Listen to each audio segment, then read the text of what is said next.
Semana passada, nós falamos sobre a meninice dos crentes coríntios. Meninice essa que o apóstolo Paulo qualifica daquele termo que nós não gostamos nada, que é o carnais. Não chega mais, então você vai precisar fazer alguma coisa aí, não sei o que aconteceu aqui para poder... Aquela meninice, aquela criancice, o apóstolo Paulo fala no verso 1 do capítulo 3, né? Não pude falar a vocês como espirituais, mas como carnais, como a crianças. Então, Paulo chama aquela imaturidade, aquela meninice daqueles crentes que não queriam crescer, de carnalidade. E isso bate meio doído na gente quando a gente ouve, né? Mas vimos semana passada que é muito possível que tenhamos muitos momentos de meninices, de carnalidades, e que temos que querer crescer para que possamos diminuir essa influência dessa característica tão, com esse termo que é tão dolorido, mas que é tão real. Uma meninice e o querer continuar menino e criança, espiritualmente falando. Paulo chama aqueles crentes, então, que estão nessa situação de carnais. Mas interessante que eles estavam assim, não é porque eles não tinham quem pregasse para eles alguma coisa. Não é porque eles não iam à igreja. Não é por isso que eles eram tidos com esta identidade. Mas era por causa da completa superficialidade no que diz respeito ao conhecimento das coisas de Deus. Não é que eles não tinham, não, eles não queriam mais. Ou já não tivesse sentido. Eles não queriam mais. Era uma prática de vida cristã medíocre, correspondente à superficialidade do relacionamento deles com as verdades que eles já haviam aprendido. Isso fez com que eles também distorcessem completamente o tipo de relacionamento que eles tinham com os líderes deles, e ali era a disputa por quem era de Cefas, quem era de Apolo e quem era de Paulo. E também de Cristo, né, como vimos as 2 ou 3 mensagens atrás. O que vamos ver hoje é que o apóstolo Paulo, além dele dar um duro golpe, mais uma vez, nesse tema das divisões na igreja, ele vai nos dar uma grande lição da maneira como ele lida com este momento aqui da igreja de Corinto. Vamos ter uma grande lição prática para a nossa vida pessoal e para a nossa vida como igreja. Abra então, se já não está aberta aí a sua Bíblia, 1 Coríntios capítulo 3, hoje leremos dos versos 5 ao 17.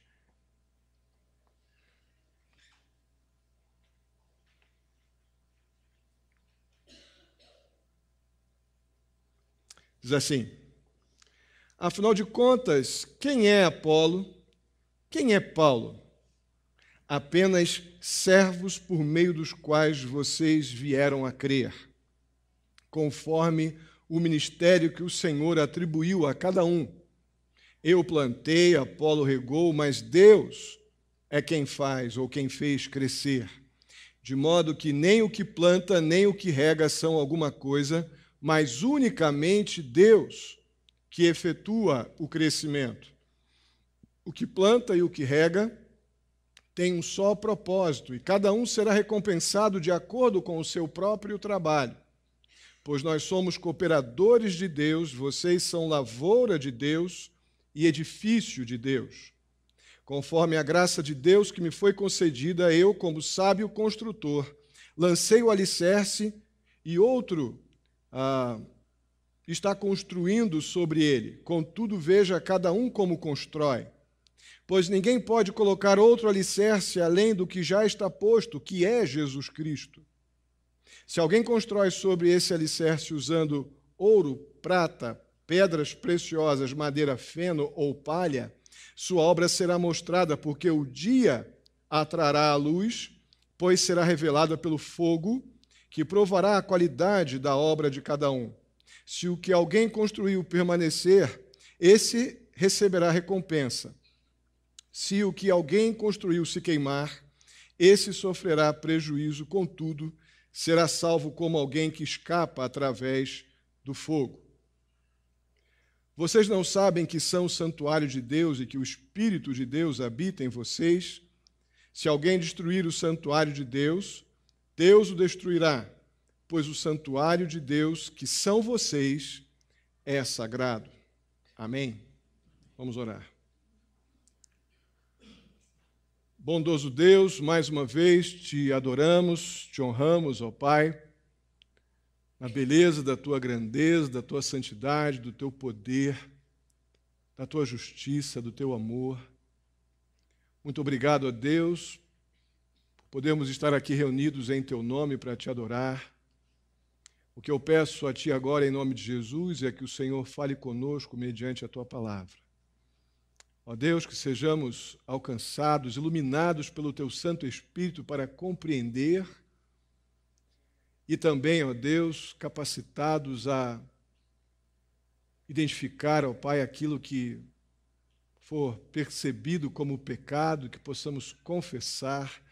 Se há alguém aqui nesta noite que ainda não teve um encontro real com o Senhor Jesus, que isso aconteça nesta noite, ao contemplarem a grandeza do teu amor e da tua santidade através do que veremos aqui. Ó Pai, em nome de Jesus, fala conosco, eu te peço. No nome do teu Filho. Amém. Aqui no verso 5, meus irmãos, o apóstolo Paulo, ele, mais do que dizer quem ele e Apolo são, eu creio que a ideia principal aqui de Paulo é dizer o que nós somos. Você pode perguntar, pastor, mas por que não está aqui Cefas e Jesus, como foram esses nomes mencionados além de Paulo e Apolo no capítulo 1 e no 2 também. Porque agora o apóstolo Paulo ele menciona aqueles que ele e Apolo como os que tiveram mais relacionamento com a igreja de Corinto. Tá? Os outros eram como se fosse uma espécie de, no caso de Cefas ou Pedro principalmente, uma espécie de mencionar o nome para dar uma certa moral, como se você conhecesse aquele fulano de tal. Não é? Mas quem teve relacionamento, quem chegou primeiro em Corinto foi Paulo e logo depois Apolo. E esses que tiveram contato mais longo com a igreja. Por isso que agora só esses dois aparecem aqui. Mas muito mais do que exatamente dizer quem somos, ou quem é Paulo, ou quem é Apolo, a ideia aqui é dizer nesse verso 5 o que nós somos. E o apóstolo Paulo deixa isso bem claro. Nós não somos heróis, como eles estão tentando fazer parecer os crentes de Corinto, ou como vocês, Paulo falando para eles, né? Nós não somos deuses, nós não somos ninguém para ser adorados, nós somos simplesmente servos, e é um alto privilégio esta posição. Somos os servos de Deus que Deus colocou na vida de vocês para que vocês fossem atingidos pela suficiente mensagem do Evangelho, para que pudesse haver uma transformação de mente e coração gerada pela palavra de Deus e pela obra da cruz, pela obra de Cristo Jesus em favor de vocês. E então, se vocês querem fazer alguma alusão, alguma relação entre nós e aquilo que vocês são hoje, que seja a condição de servos e pessoas que Deus usou para que pudesse chegar a vocês com a mensagem do Evangelho e vocês terem crido, e o crer também já é um ato do Senhor, mediante a obra do Espírito. Então, Paulo diz que, mais do que quem, o que eu sou servo, que vim fazer o que Deus mandou. Paulo deixa mais uma vez isso claro. E aqui, o apóstolo Paulo e Apolo, eles trabalham, o texto nos diz, como lavoura de Deus, como se fossem os administradores da plantação do Senhor.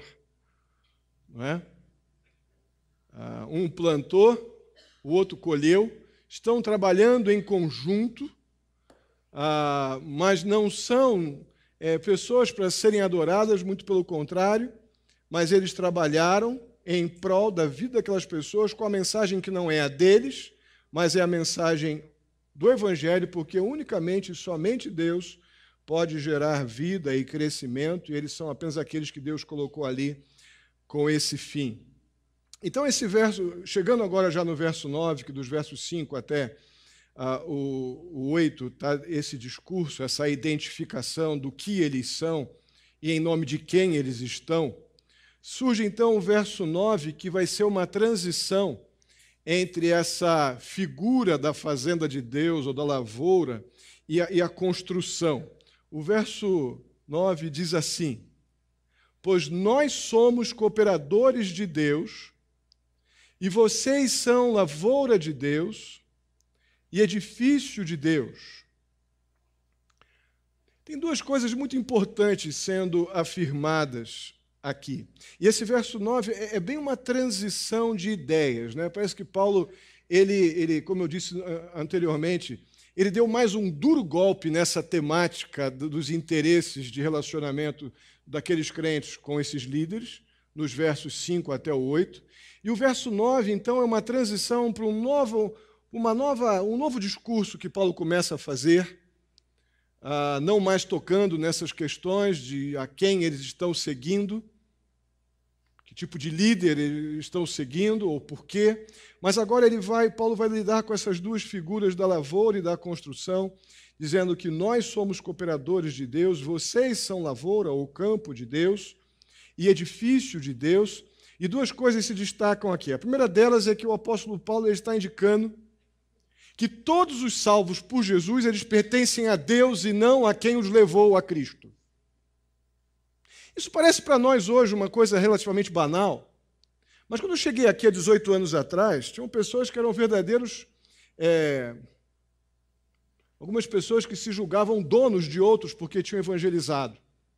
Tinham uma autoridade de influência, de dizer sim e não sobre a vida de outras pessoas. E não é incomum termos pessoas que reivindicam para si uma autoridade sobre a outra pessoa que foi alvo do seu testemunho, do seu evangelismo. Não é nenhum pecado nós termos a alegria de dizer que tivemos filhos na fé, com uma expressão carinhosa, de termos pessoas que vieram a Cristo através do nosso testemunho, da mensagem do evangelho que nós pregamos, mas o apóstolo Paulo deixa isso tão claro, que a mensagem é de Deus, o Salvador é Deus, e ele e Apolo foram meramente os porta-vozes. E vai ratificar aqui, olha, um planta, o outro colhe. Mas o que importa é que a mensagem principal desse bloco, dos versos 9 em diante, é que vocês cresçam. Não é mais que vocês se reportem a quem lhes entregou a mensagem por ordem, por vontade soberana de Deus. Mas é que vocês, como lavoura de Deus, aqueles que Deus plantou com a sua mensagem, que Deus fez com que os homens que Ele colocou ali os levassem até a boa nova do Evangelho e vocês fossem depois alimentados por outros, é que vocês cresçam. Bem dentro do que falamos semana passada, a imaturidade dos coríntios estava no fato de que eles até vieram a Cristo, mas ficaram naquela coisa negligente, empacada, porque criavam um tipo de comprometimento que eles não queriam. Era mais confortável continuarem sujeitos à sabedoria humana, porque tinha tantas flexibilidades e alternativas com a sabedoria humana. Lidar com a sabedoria de Deus exigia responsabilidade para com Deus, para com o Senhor, que os salvou através de Jesus e com a mensagem de que vem também de Deus. E não querer crescer era muito cômodo, então, porque dava para eles ficarem numa vida bem descomprometida, apesar de não negarem que criam em Jesus. E vimos como isso é absurdamente comum até hoje. Então, essa ênfase que o apóstolo Paulo está dando aqui, de fazer as devidas separações, é para arrumar a casa. Ninguém é de nenhum outro ser humano, mas os salvos são do Senhor, e unicamente do Senhor. Um segundo momento aqui é que parece que o apóstolo Paulo quer deixar bem destacado duas realidades. Ele diz, nós somos, Paulo e Apolo, cooperadores de Deus. Sim, eles são aqueles que Deus usou para colocar o fundamento do Evangelho nas bases daquela que estava nascendo, a Igreja de Cristo. A mensagem do Novo Testamento, que tem toda a sua estrutura na mensagem dos apóstolos. Eles foram, sim, sem dúvida alguma, essa expressão que o apóstolo Paulo usa.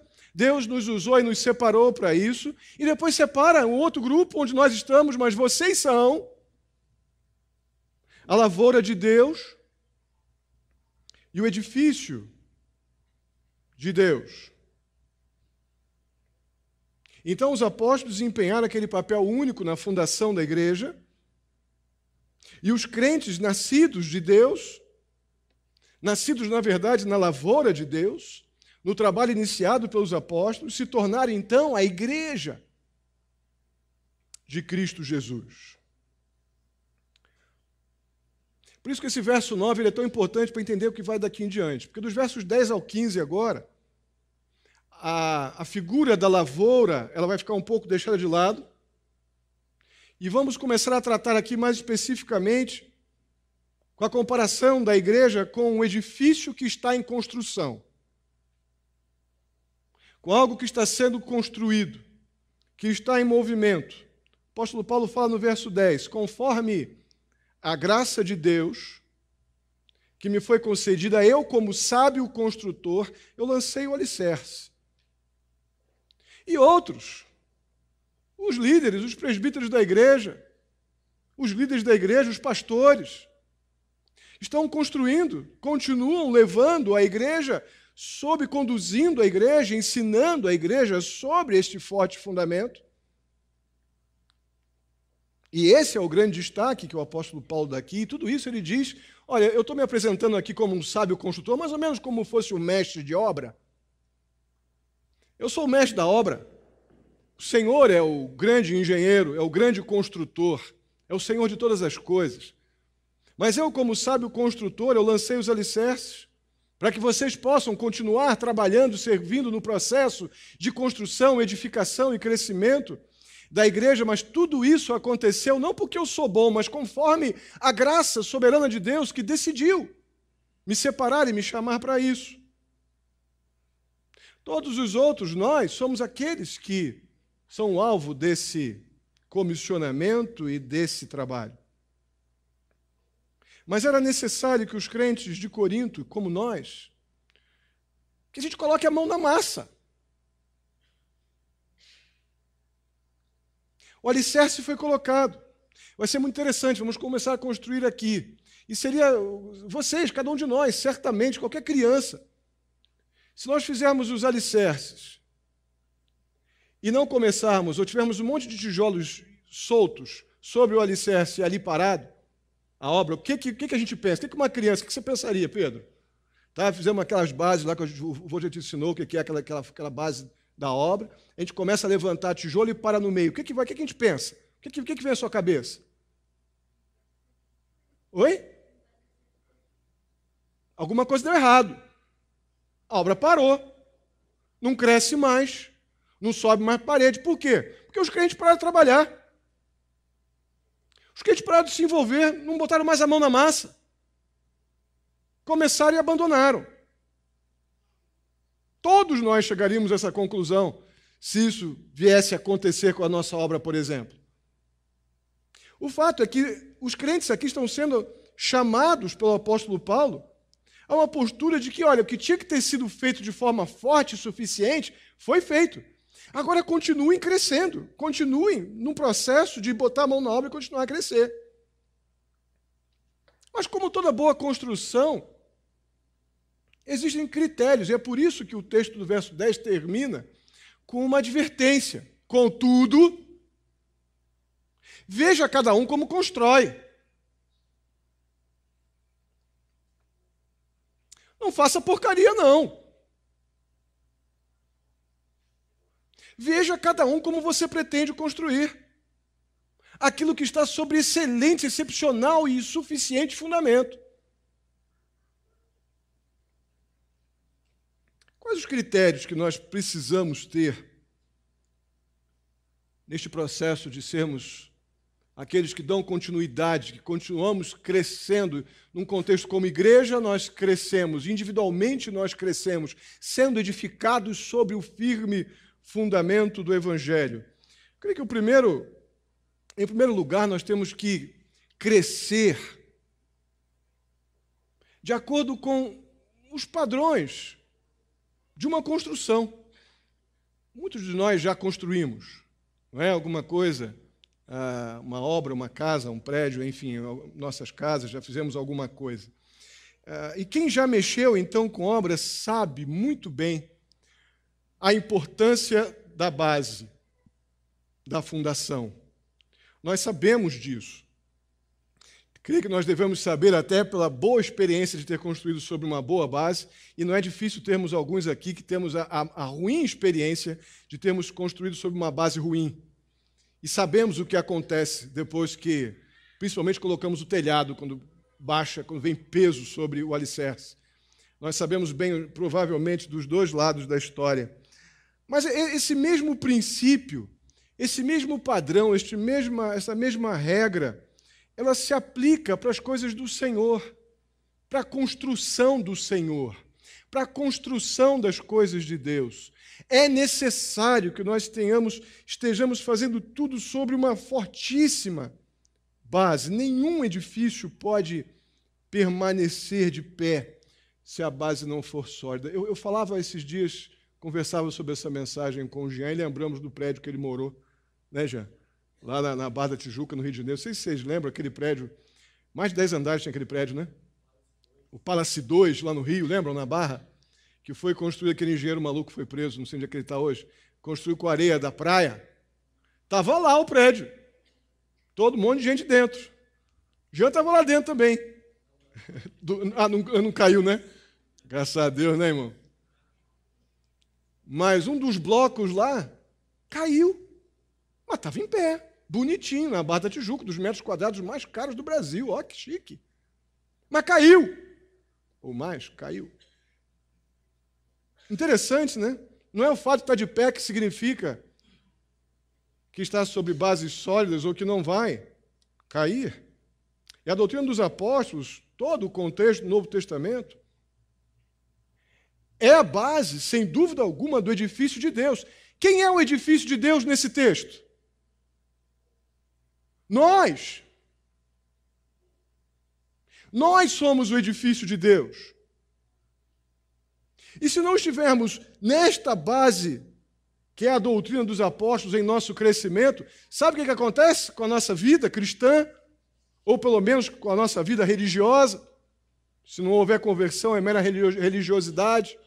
Mas se houver conversão, é na própria vida cristã que a gente pode também viver como um menino, sofrivelmente como um crente negligente, desleixado, como aqueles carnais que o apóstolo Paulo mencionou nos versos 1 e 2, não sem dano, mas infelizmente é possível. Nós precisamos desejar estar sobre nenhum outro fundamento que não seja aquilo que foi ensinado pelos apóstolos, aquilo que está no Novo Testamento, a doutrina dos apóstolos. Então nós precisamos, num primeiro momento, nesses critérios de construção, nós precisamos estar sobre uma forte base, que é a doutrina dos apóstolos, que é a mensagem do Novo Testamento. No segundo momento, nesse processo de construção, nós precisamos também do melhor material possível.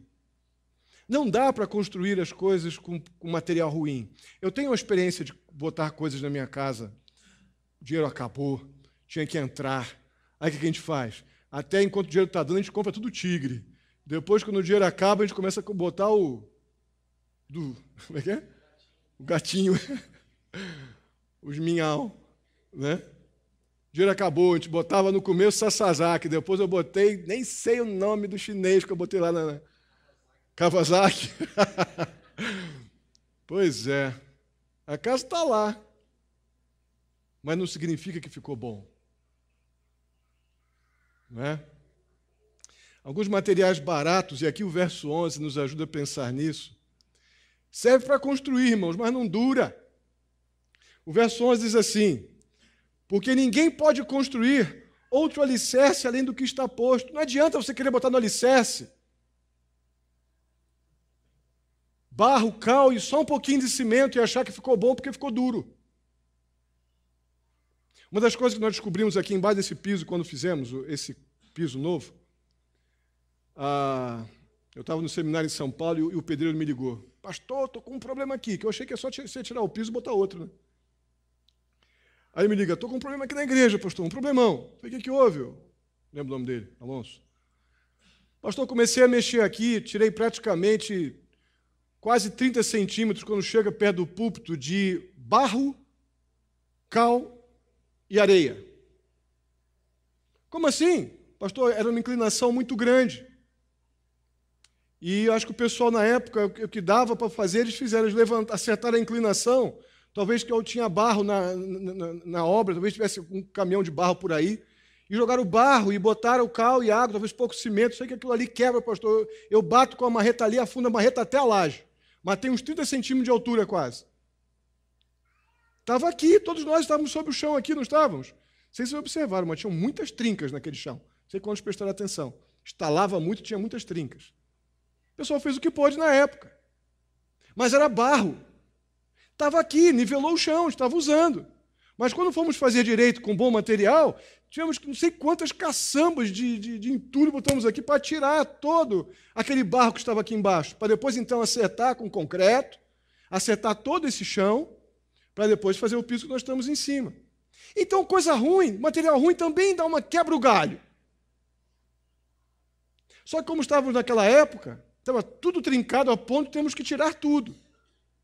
Será que Deus nos propôs um tipo de vida cristã que a gente um dia vai ter que tirar tudo para botar uma outra coisa, porque Ele nos deu só o resto de material que Ele tinha quando nos fez nascer de novo? Deus nos deu o resto de material quando nos deu uma nova vida? É claro que não, irmãos. Então eu não posso querer construir uma vida cristã saudável e santa em cima de barro, cal e uma gotinha de cimento. Nós só podemos ter uma vida cristã que cresce de forma sustentável em cima do único e suficiente alicerce plantado pelos apóstolos. Porque a igreja de Deus, o edifício de Deus que somos nós, não foi construído para durar para agora, para durar para hoje e para amanhã. Nós nascemos da lavoura de Deus e somos edifício de Deus para durarmos para a eternidade. Eu não posso fazer um atentado terrorista contra o projeto de Deus de eu crescer de forma sustentável e segura, permitindo que entrem nas bases da minha vida cristã porcariada, que entulhe ali, até aparentemente está legal. Mas basta vir um pouco de vento e ondas de ideias e conversas fiadas que a gente ouve por aí no meio evangélico, que se diz evangélico, que as nossas bases tremem e a gente tem a tendência a se sentir influenciado se não somos carregados.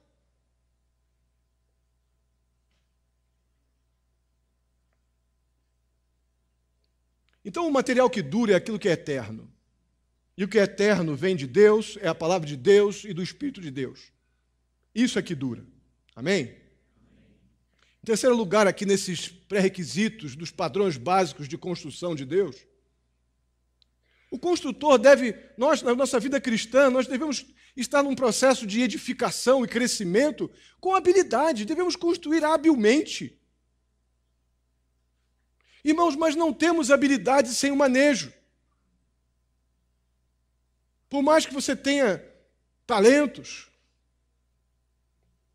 nós precisamos do manejo, de dedicação para que saia bem feito. Vejo lá meu projeto de marcenaria lá em casa. Eu passo um tempo sem mexer lá nos meus cortes, nas minhas coisas, já tenho um pouco de dificuldade, apesar de saber fazer. Não tenho como ganhar habilidade apenas dizendo como é. Eu só teria habilidade nesse processo de construção se eu manejar as Escrituras, se eu tiver convivência com as coisas de Deus, estiver envolvido na obra do Senhor ativamente, em oração, em adoração, em comunhão com os santos, em serviço, em obediência. É assim que nós ganhamos a habilidade nesse processo de construção. Aí você pode pensar, mas pastor, tantas exigências, tantos cuidados. Isso fica muito claro, o porquê desses cuidados, o porquê desses pré-requisitos nesse projeto de crescermos, nessa construção de Deus, como edifício de Deus, como santuário de Deus e como igreja, naturalmente. Vamos ver o porquê, o motivo desses cuidados nos versos 12 ao 15. esse edifício, então, que somos nós, como todo bom projeto, como tudo que é bom, precisa de inspeção, de verificação.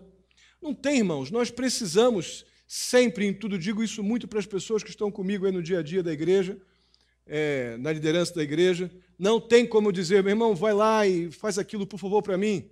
Se você esquecer e deixar para lá, talvez a ordem não seja cumprida. Se for cumprida e depender daquele outro irmão delegar para mais 2 ou 3, a probabilidade de perder a proposta inicial, porque não houve, se não houver supervisão, cobrança, prestação de contas, se não houver este vínculo, o que acontece lá na ponta é que a pessoa, simplesmente, a gente perde o fio da meada. E os versos 12 a 15 nos mostram muito claramente que o nosso Deus, como Senhor, o grande construtor, o dono da obra, o dono da lavoura, Ele vai, sim, requerer que tenha sido tudo feito do jeito dele, e não do meu, e não do nosso. E é o que acontece aqui, nesses versículos, aqui nesse texto dos 12 ao 15, verso 12 a 15, que eu quero relembrar, acompanhe comigo aí.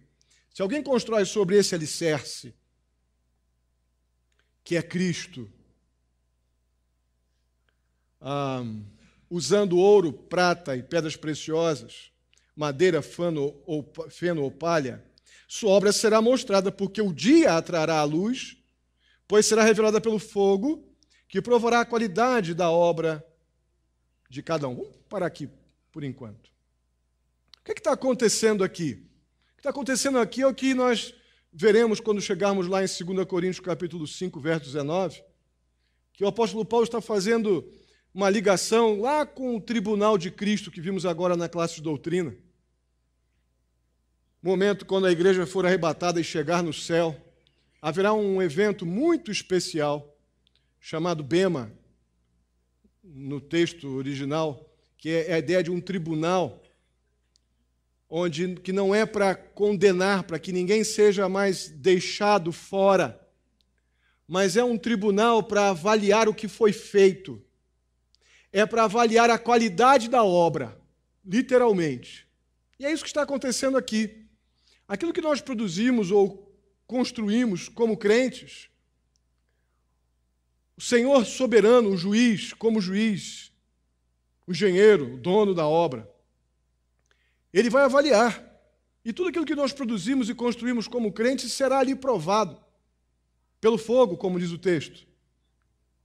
E o que resistir ao fogo será recompensado. Então, se o trabalho daquela pessoa como crente permanecer, aquela pessoa então receberá recompensas espirituais.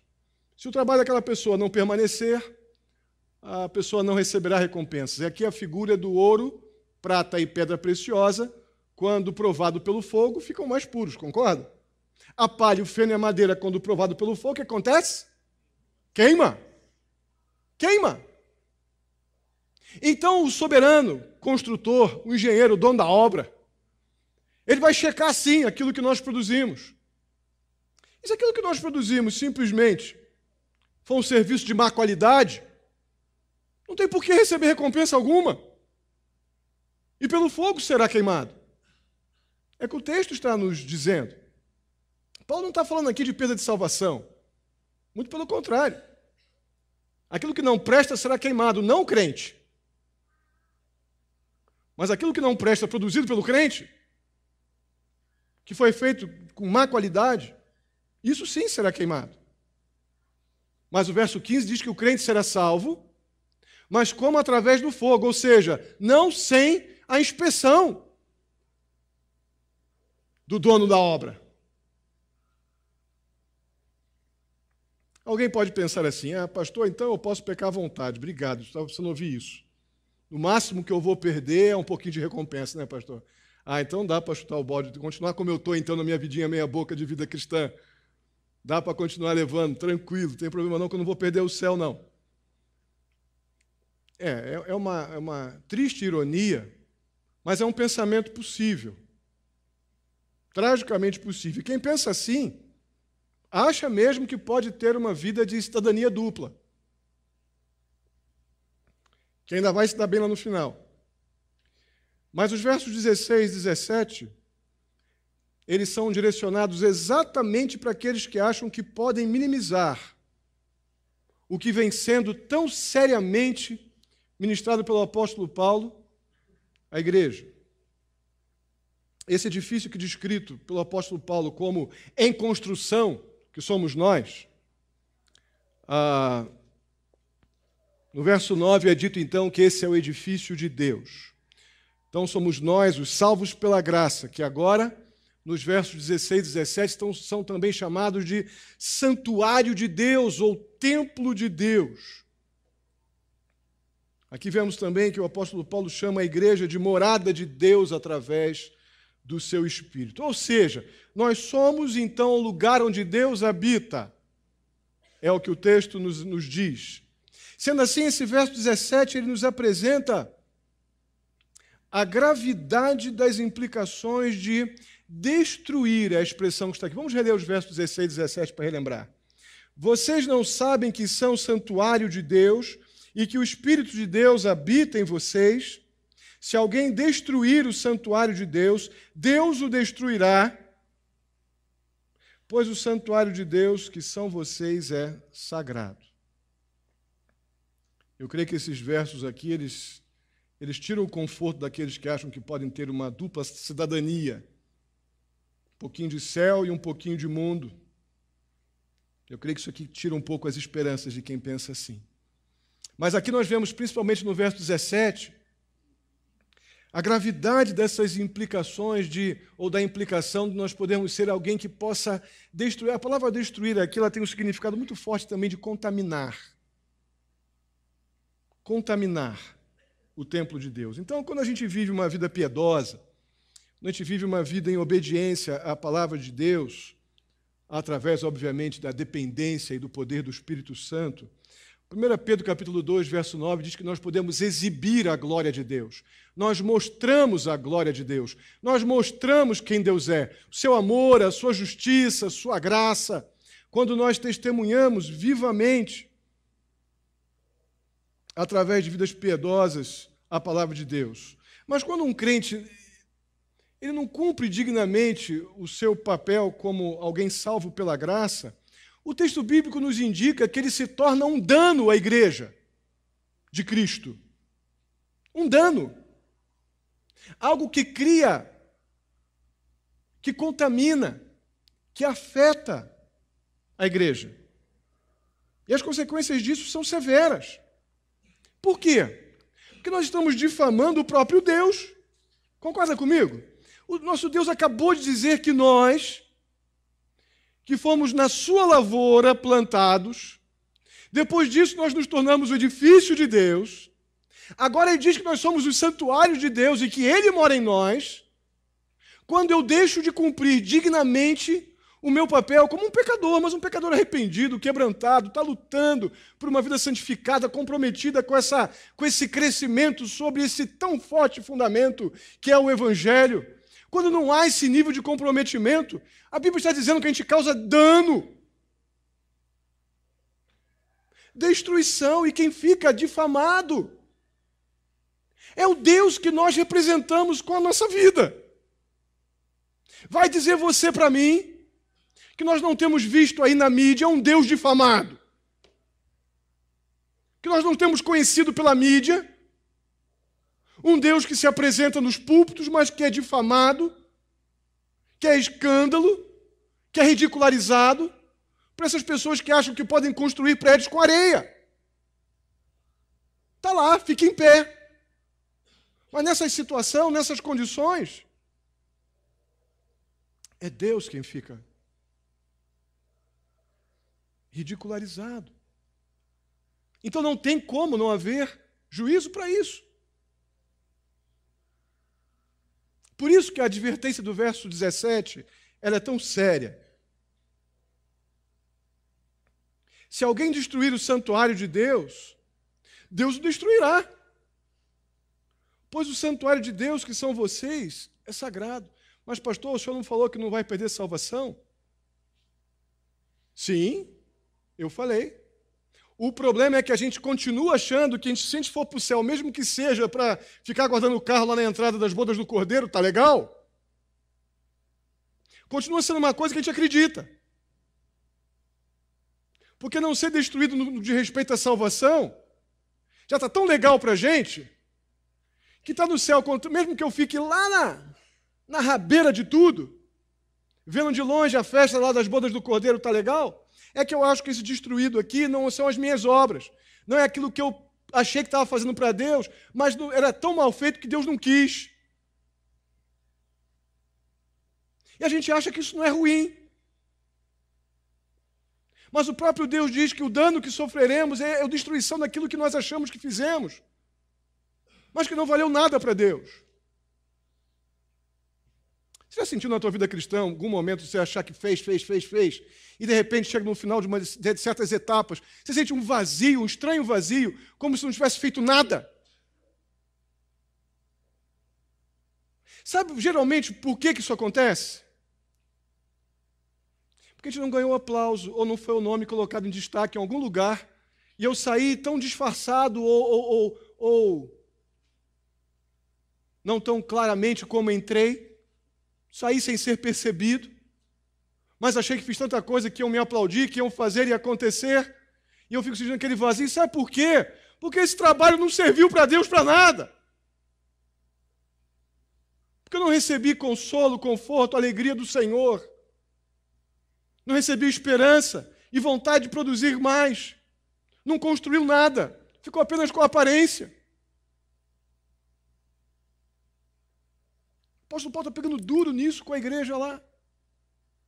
Porque eles eram ótimos de aparência. A palavra de Deus pega duro conosco aqui. Porque nós gostamos de uma aparência.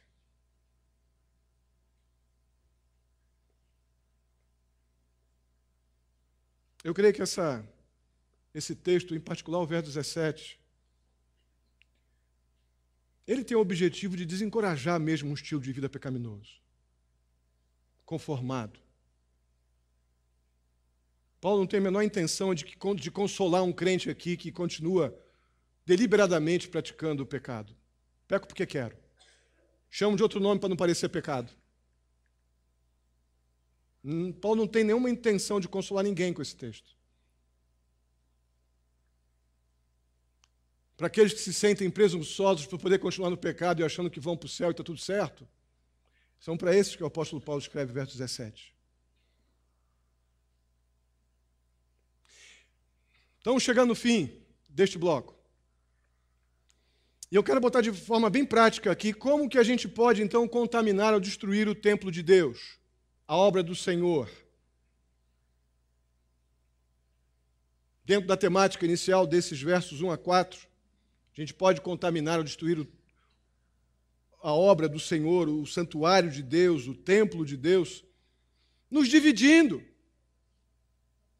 sob outros fundamentos, dentro de um lugar que deveria estar sobre o mesmo fundamento. É certo que os que estão sobre o bom fundamento permanecerão, os outros cairão.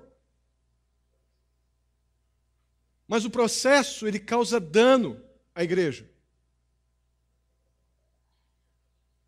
Então, a prática do amor que busca um tipo de amor que busca os seus próprios interesses é uma ferramenta muito hábil para destruir. Então, essa turma que diz que ama, mas está sob outro fundamento, eles são muito hábeis para destruir e conseguem muito. Uma pessoa pode também contaminar ou destruir o templo de Deus não fazendo a sua parte nessa construção.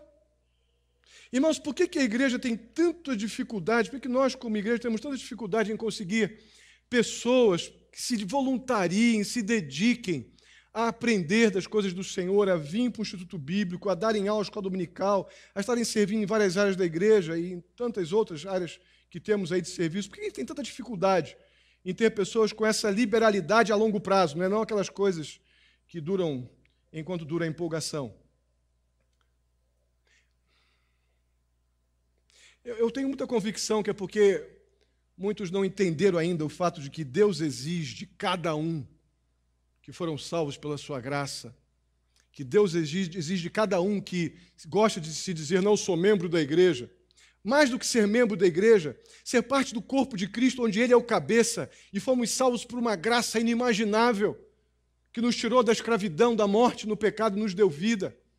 E nesta condição de santuário de Deus, um membro da igreja, ele trabalha, ele se envolve, ele se dá a Cristo, ao serviço de Cristo, na causa de Cristo, contribuindo para o crescimento da igreja, contribuindo para os ministérios da igreja, o serviço da igreja.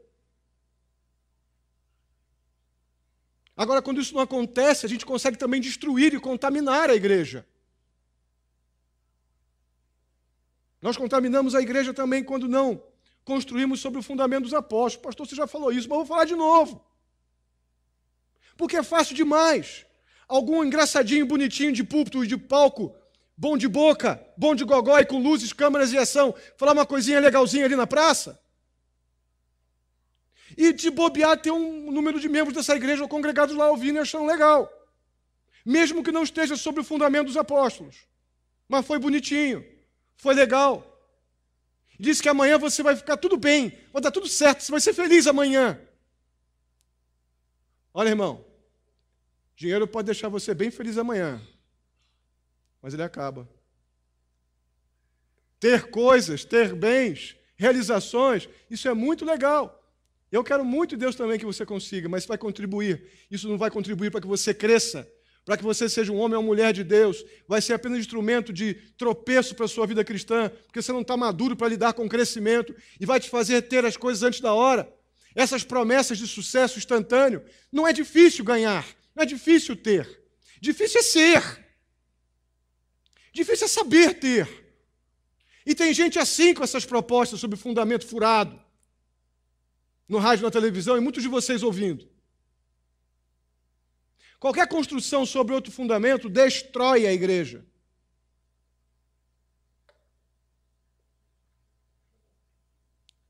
É por isso que nós temos que batalhar por pregar a sã doutrina. Isso direito ainda, porque se fizer porcaria não adianta nada. Vai esquecer. Tem que pregar a sã doutrina e fazer isso direito. É o trabalho habilidoso, que é cobrado lá no princípio. Lembra? Tem que fazer bem feito.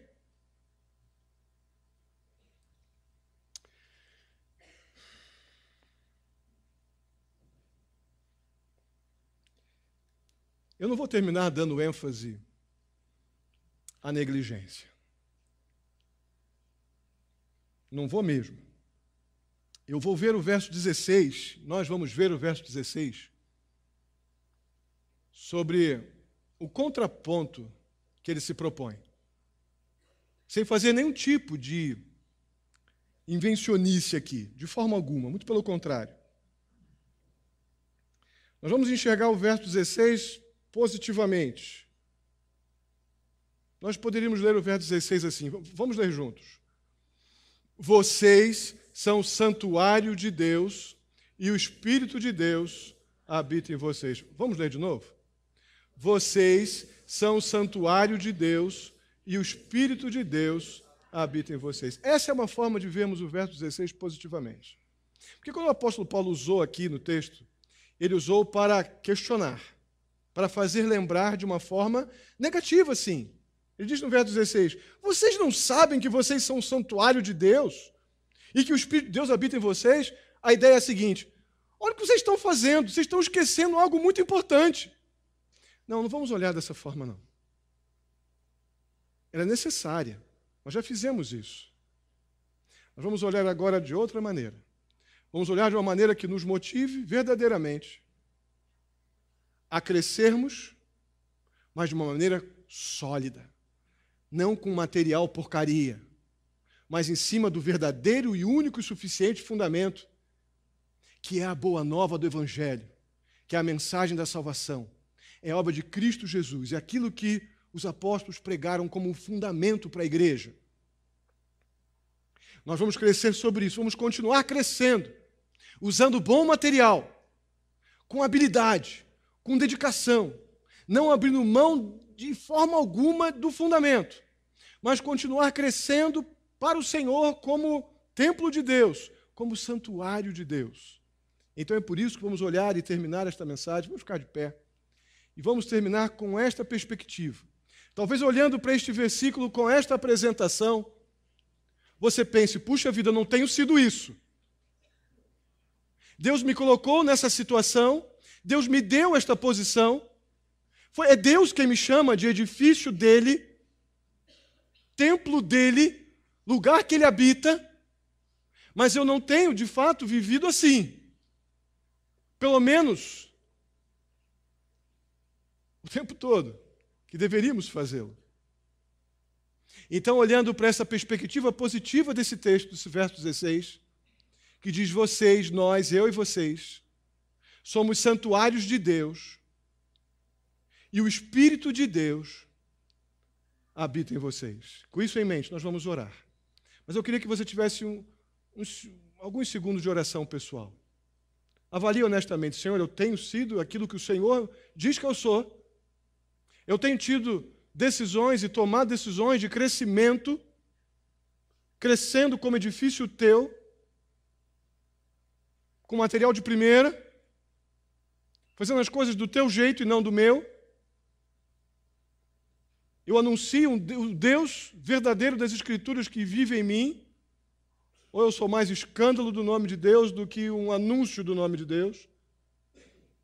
Tenha seu tempo de oração.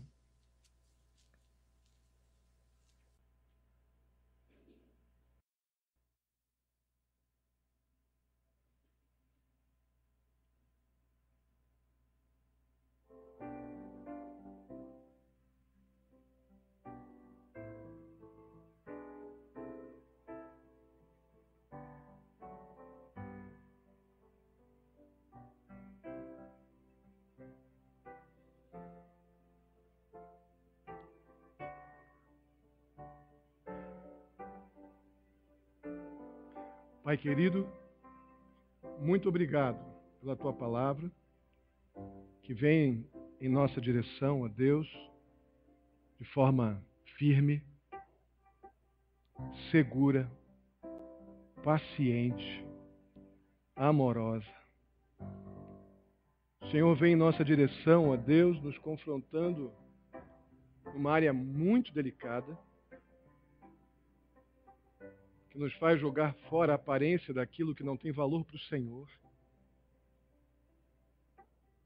E querer, ó Deus, crescer unicamente naquilo que tem valor para o Senhor. O Senhor nos diz que nós somos edifício teu, morada tua. Não podemos construir nada, ó Pai, que não esteja sobre esse padrão de valor. Qualquer coisa que tentamos fazer, ó Deus, com outro tipo de material, com outro tipo de motivação, com outro tipo de valor, será destruído e causaremos dano para a igreja, para a tua igreja. Tem misericórdia, ó Deus, nos ajuda a termos uma lembrança tão constante de que somos santuários teus, porque o Senhor nos tornou isso. O Senhor nos deu essa posição. Não a conquistamos por mérito, ó Deus. Nos foi dada esta posição pela tua graça. No mínimo que precisamos é responsabilidade. Mas responsabilidade cheia de temor ao Senhor para que possamos ser bem-sucedidos. Tem misericórdia de nós, ó Deus. Que haja muita gratidão por sermos santuário do Senhor.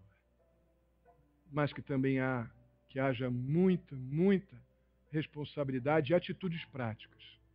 Para que Cristo seja visto em nós. Que o Deus das Escrituras seja visto em nós, ó Deus, exibido dignamente através de homens e mulheres, ó Deus, que têm enorme alegria em terem sido salvos por Jesus Cristo.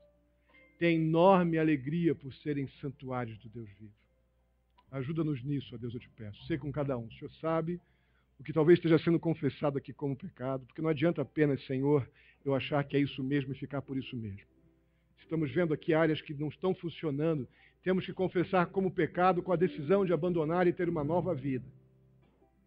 Eu peço em nome de Jesus, que se há compreensão de que a coisa não está funcionando, não estamos construindo do jeito certo, e sabemos aonde estamos fracassando, eu peço em nome de Jesus que haja o convencimento do pecado, a confissão do pecado e a decisão da mudança.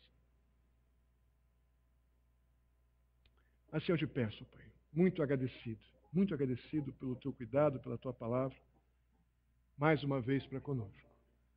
Leva-nos em paz para os nossos lares. Nos dá uma semana em tudo guardada, dirigida pelo Senhor.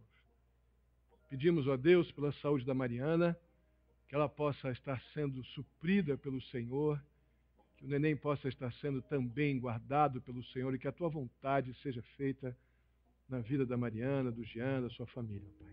Que a paz do Senhor esteja controlando todos os demais acontecimentos, ó Pai, que envolvem a saúde da Mariana. Muito obrigado, ó Pai. Assim eu te agradeço, no nome santo de Jesus. Que a graça do nosso Senhor e Salvador Jesus Cristo, o amor de Deus, nosso amado Pai, a consolação do Espírito Santo esteja sobre a vida de cada um de vós, queridos irmãos, hoje e até a vinda do nosso Senhor Jesus Cristo. Amém e amém. Os irmãos podem sentar.